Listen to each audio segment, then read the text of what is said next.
मोअज़्ज़ज़ नाज़रीन, वीडियो देखने से पहले हमारे चैनल को सब्सक्राइब करें और घंटी का बटन दबाकर अपनी मोहब्बतों से नवाजें।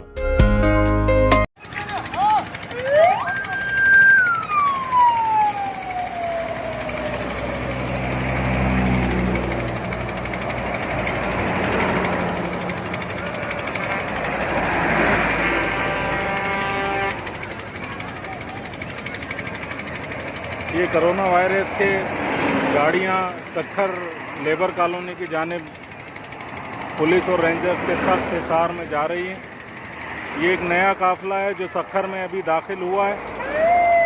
ये कई गाड़ियों पर मुश्तमिल काफ़िला है जो सक्खर शहर में पुलिस और रेंजर्स की सख्त सिक्योरिटी में दाखिल हो रहा है। आप देख सकते हैं इससे पहले तकरीबन 300 के करीब ज़ायरीन जो सक्खर लेबर कॉलोनी में करंतिनिया में रखे गए थे, और अब ये एक नया काफ़िला जो कई गाड़ियों पर मुश्तमिल है।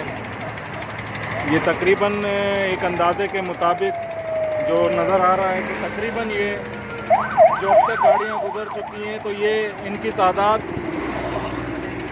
1000-1500 से ज़्यादा है, क्योंकि कई गाड़ियों का ये काफ़िला है जो इस वक्त सक्खर में दाखिल हो रहा है पुलिस और रेंजर्स की सख्त सिक्योरिटी में।